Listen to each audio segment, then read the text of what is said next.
Okay guys, we got a little barbecue video here for you. Leaves are on the ground. We're actually having another, hot spell.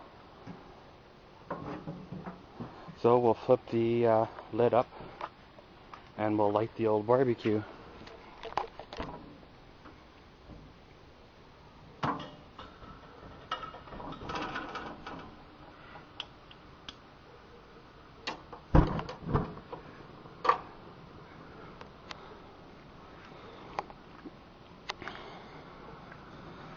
I'm not sure if I ever told you the story behind this old barbecue.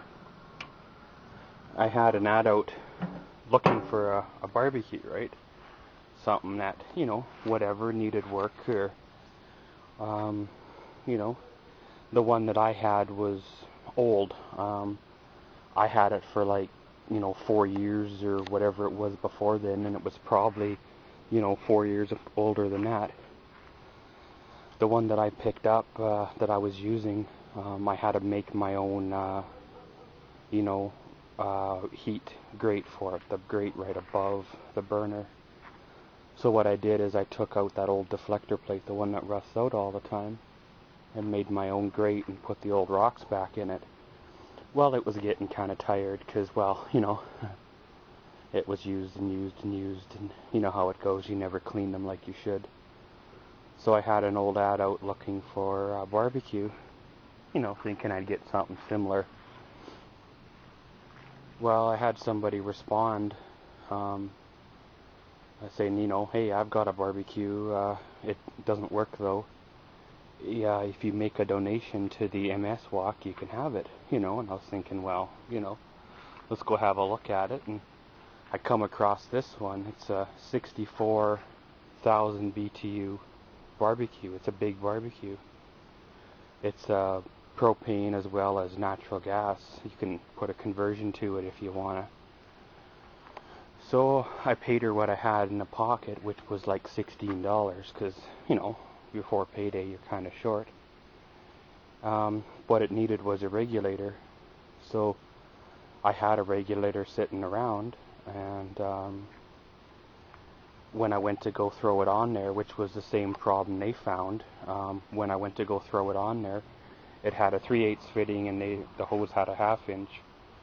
So I had to go down and get a little fitting from the gas fitter that would work. So, all in total, I'm into this barbecue for about $20, and it's been like 2 years.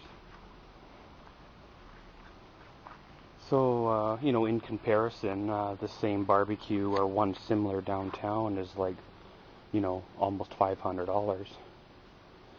So I figure, I get another year out of it, and it's really only cost me about, $8 a year. So we're just letting her warm up, and then we'll throw on our food. What can it be wrapped in tinfoil?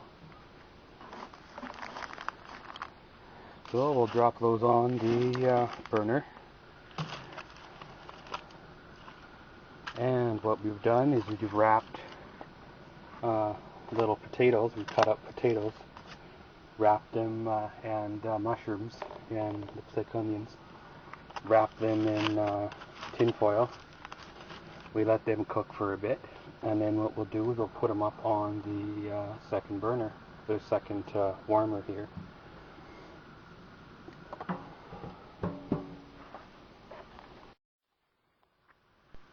Okay, the potatoes are cooking.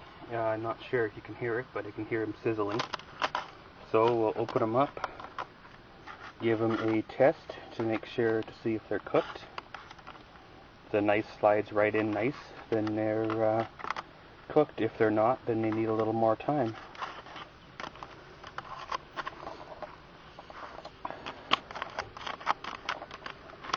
Okay, it's looking like they're needing a little bit more.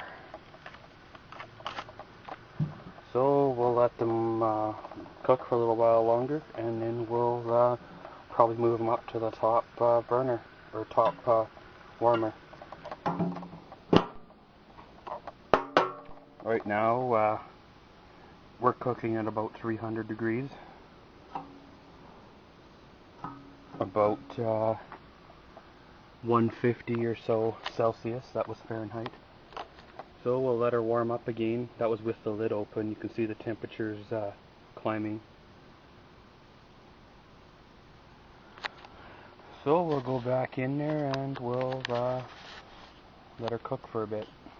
Okay, we got the old potatoes cooking there on the barbecue, and brought out some nice juicy pork chop.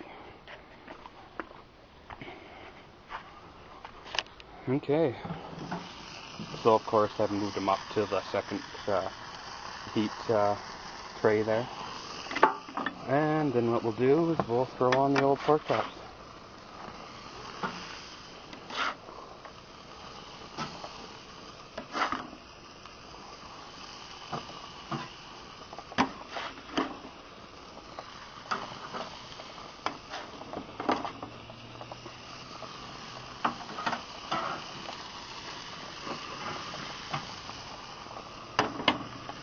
And we'll add the old barbecue sauce.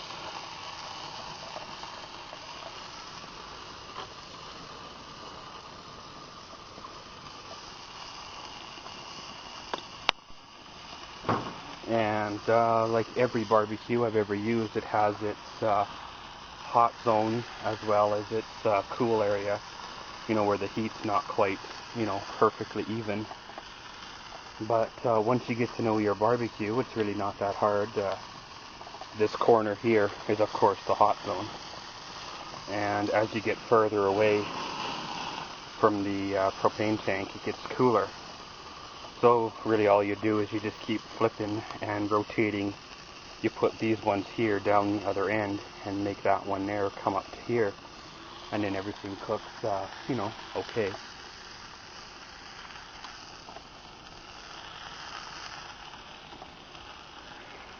So we'll let them cook for a bit, and then we'll check in on them.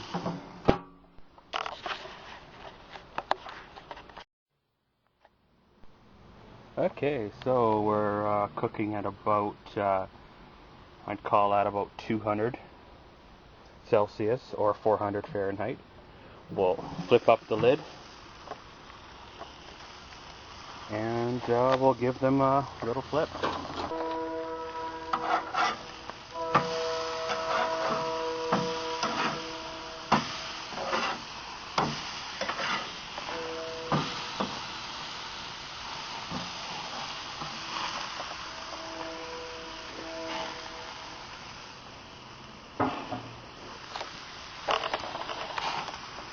So after they're flipped, add some more barbecue sauce. Never can have enough.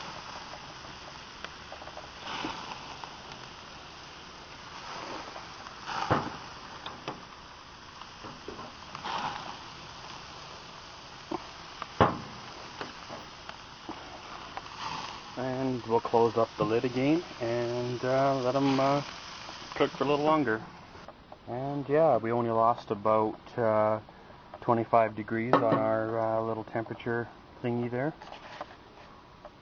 So yeah. Okay, so let's check them again.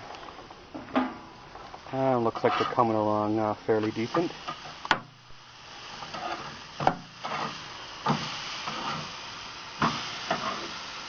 You see the juices coming to the top. So you know they're cooking. Some places you can buy a fancy little thermometer. It's basically you stick it in the meat and it tells you, if it's rare, medium rare, or done. All that really does is, like I said, it's a thermometer, and it just measures the temperature, and whichever scale it's on is what it says, it's done. But other way to do it is to cut into the meat and flip it up and look for pinkness, or being it's pork, you want to make sure she's cooked fairly thorough.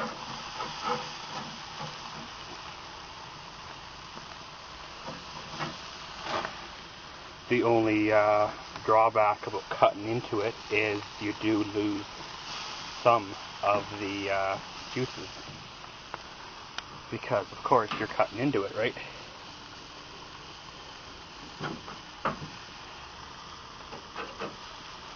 And looks like she's coming along fairly well. We'll give her another little bit and then we'll pull it off. Add a little more barbecue sauce and she should be good.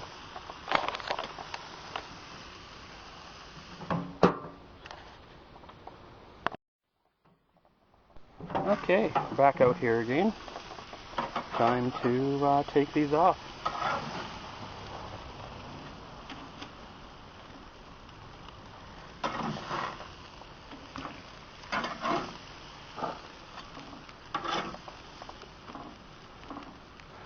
And then we'll come back out and take the potatoes off. We'll shut off the propane. But that's pretty much the barbecue, guys. As always, thank you for watching Maxwell's World. Comment, subscribe, and enjoy.